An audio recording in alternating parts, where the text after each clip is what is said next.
सफलताको निम्ति सशक्त मानसिकताको छैटौं भिडियोमा हजुरहरूलाई स्वागत छ। के तपाईको देशको राजनीतिको माथि नियन्त्रण छ त? के तपाईको आजको मौसममाथि नियन्त्रण छ? वा के तपाईको आफ्नो घर परिवार र साथीभाइमाथि नियन्त्रण छ? के तपाईको अफिसको निर्णयहरूमाथि नियन्त्रण छ त? सायद छैन होला। नियन्त्रण छ भने एउटै कुरामा, त्यो भनेको आफ्नो भावनामाथि।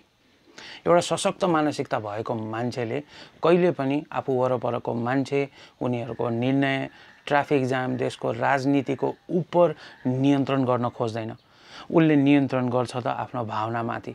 आफ्नो भावना जहाँसुकै देखाउँदैन, कहाँ कसरी प्लान्ड वेमा देखाउने भन्ने कुरा उसले आफै नियन्त्रण गर्छ। त्यसैले अब मान्छेहरूमाथि रिसाउन, उनीहरूको निर्णयमाथि रिसाउन, देशको राजनीतिमाथि रिसाउन छोडिदिनुहोस्। मानसिकता सशक्त बनाउनतिर लाग्नुहोस्।